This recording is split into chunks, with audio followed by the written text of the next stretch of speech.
So my name's James Ellender, and I'm an alumni too, like Michael. So I graduated here. There we go. Not the uniform, the real uniform that the two girls behind me wear in their other situation. But I graduated here in 2004 at a different campus. The one that was down at Fig Tree Drive, just about a kilometre that way, and had a fantastic experience like Michael alluded to and the students were talking about. I actually, when I didn't come here when I was at school, and I wasn't even thinking about what I was going to do after school. So well done for being here today and looking at this as a place to come.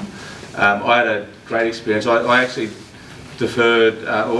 started a traineeship when I finished school, and the traineeship company went into insolvency, so it went bankrupt, so that didn't work out. And then I went to a big uni campus thinking I was going to do something else, and got completely overwhelmed and was so different to what I was used to at my high school.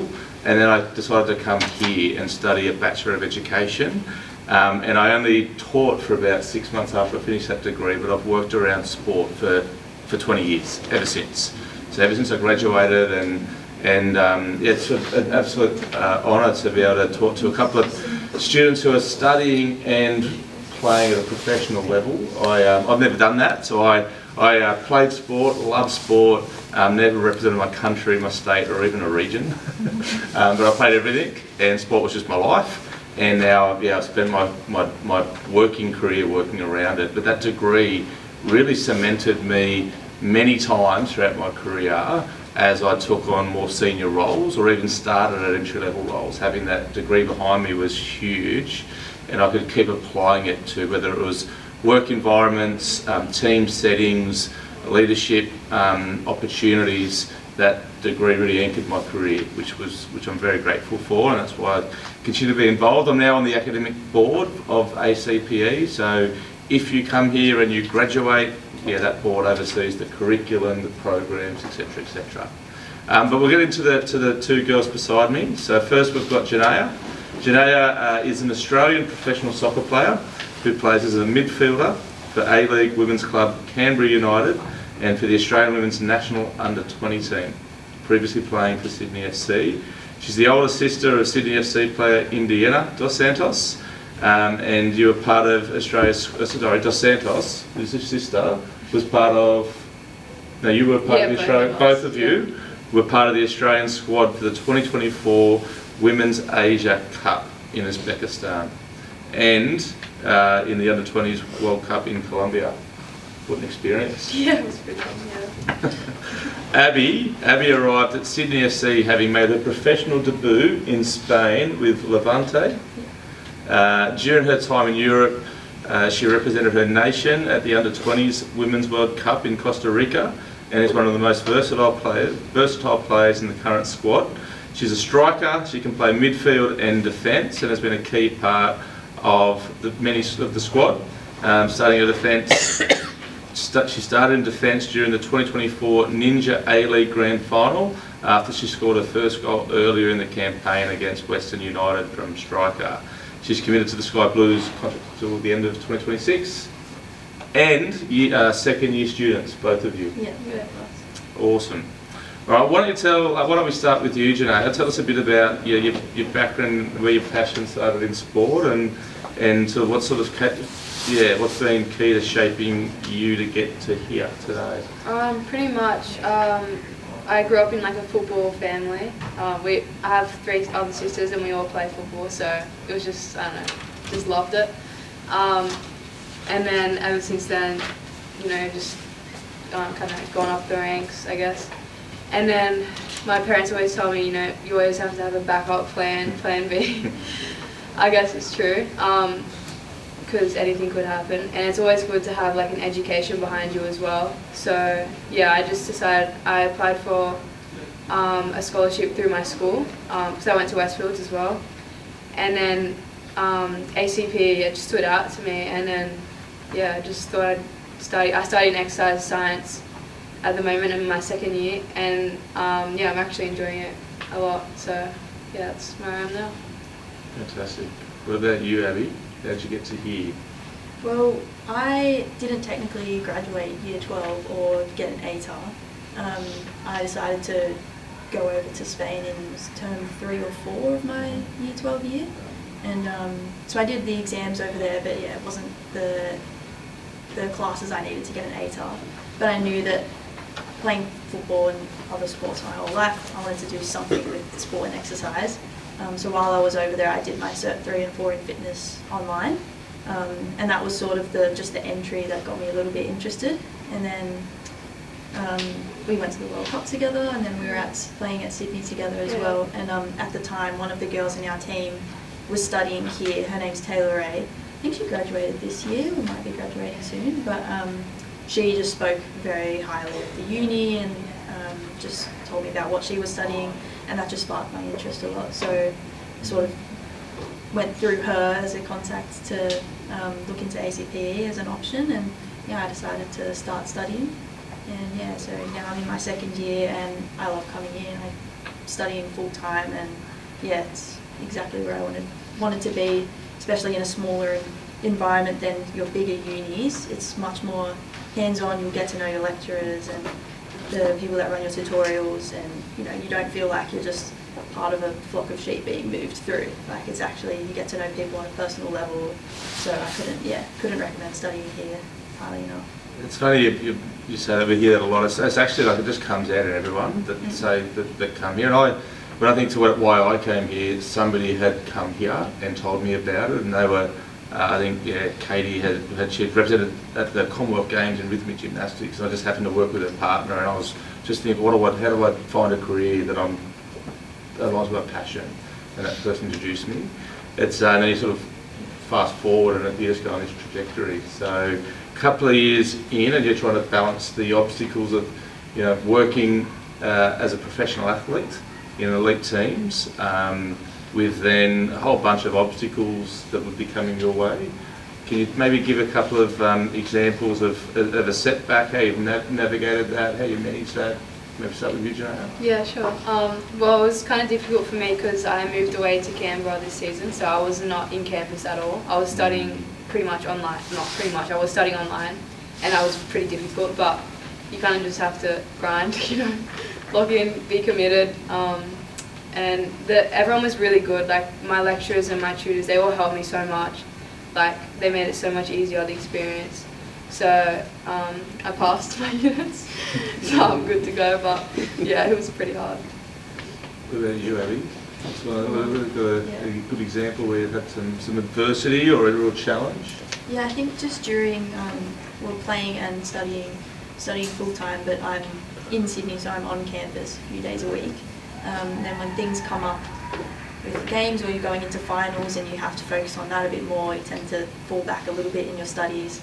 So it might not be for football. If you come here and you're studying full time, you might also have a job outside of uni. You might be, doing your own kind of sports on the weekends and stuff, and things pop up, whether it's representative or not. But depending on those things, I think ACPE really does help, and you can apply for exemptions for those sort of reasons, and especially if it is sport, that will help you get through that. So yeah, I think probably the biggest one was during the grand final. We had exams coming up, and I had tonsillitis. I just couldn't do anything. I was a crybaby the entire weekend.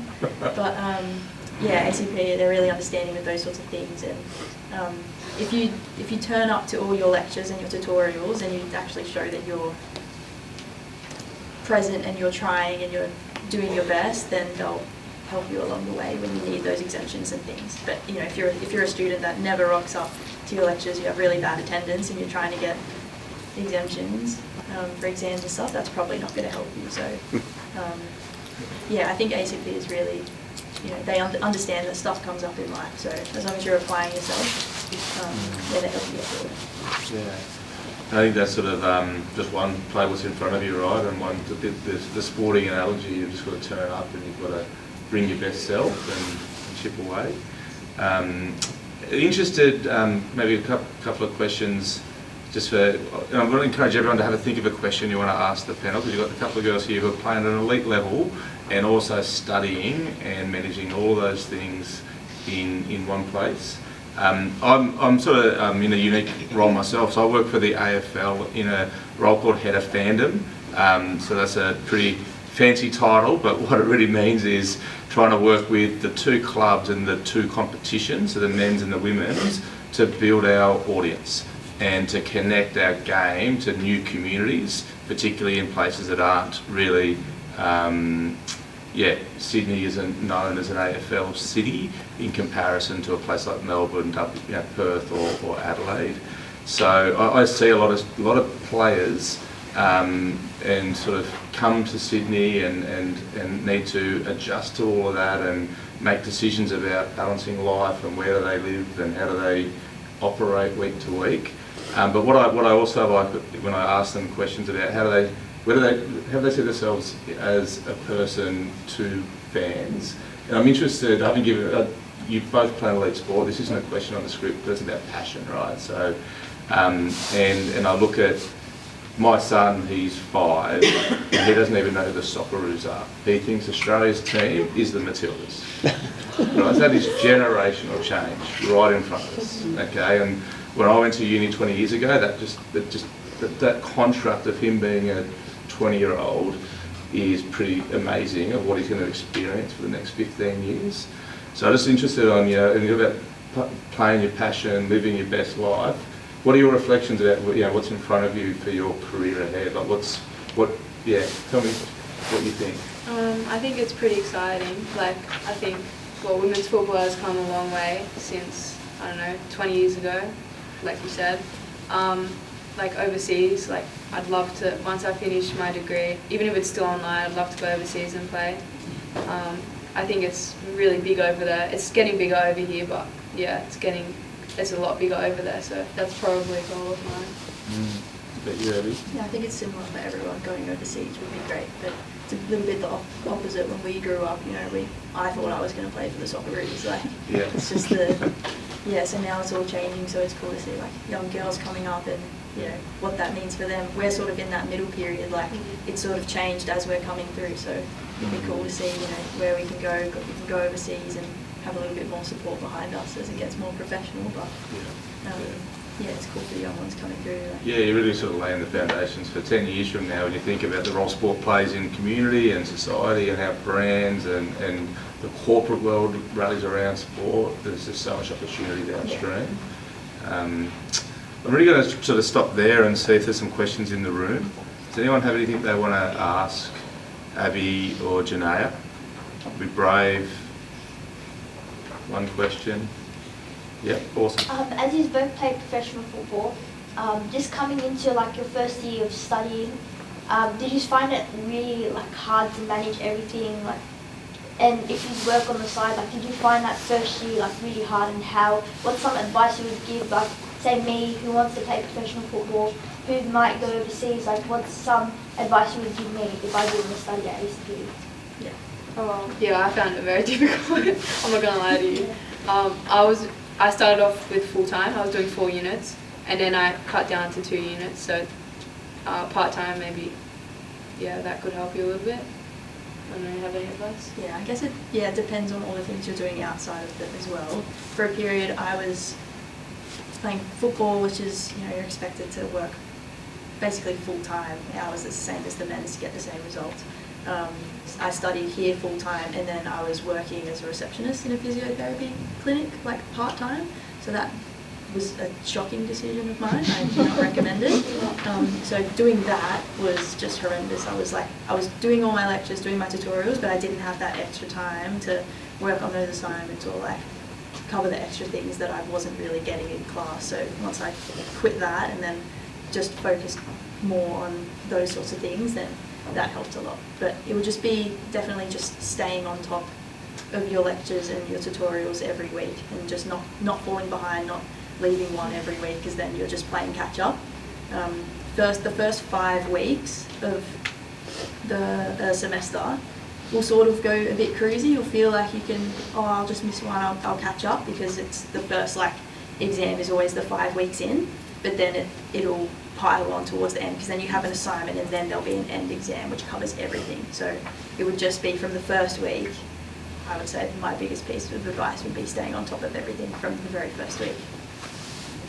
Some really good questions, some great advice there, and I think having went went to ACPE, and it's no different today. Now I'm on the academic board, so we seriously look at, and you made the point earlier, like sport's often the first choice for many of our students, but education, you made the conscious decision to seek an education beyond school, and you've just got to turn up to that, and as things happen, then you apply yourself and then you work with the college. And so like a 3-year degree can be done over 7 years because these things happen. And there's a whole bunch of things in place like that to support the student base, because I really appreciate that for many of our students, sport's first, and then this is the backup plan, like you said. This is plan B. Yeah. But it can be plan A, but it's just having that conscious, you're in that environment that's supporting everyone. Has anyone got another question? Sorry if I missed it before, but what are you both studying here? We're both studying the Bachelor of Exercise. Yeah, so sports science. So yeah, doing the same thing, just think we're on different units. Trajectory. Yeah, just a different studying path, but yeah. Is there anything you've taken from your studies onto the field or into training, or? Oh, 100%. I'm always changing things in my gym, or especially doing. I just did strength and conditioning. That was one of the units, and then next semester I'm doing advanced strength and conditioning. And so that especially, just doing all the testing and the programming and things like that helps a lot in terms of not just for one session, but in a year, what phases are you doing when, so I feel like that's sort of why I picked that degree anyway, because it helps when you already know a bit as well going into it, and then it just piles on. So yeah, I definitely use the stuff I've learned. Yeah, same. Especially the nutrition, I find that really interesting. Yeah, so I kind of implement that into my diets, and yeah, it's pretty cool. You can use yourself as your own project pretty much. Yeah. Any other questions? We've got time for one more. Okay. Well, look, I think firstly, thank you, Jynaya and Abbey. Fantastic insights, and congratulations on what you're doing. You're balancing a significant commitment personally and professionally, and then trying to get through unscathed and get through matches and then get to uni and do all those things. So great example to the people here today, and thanks for coming along. I think now we're heading into a break, I believe. I'm not sure if Gareth's around, but I think there's a bit of mingling and just hanging around with some food, I think, so some catering. But thank you, and enjoy your day. Thank you.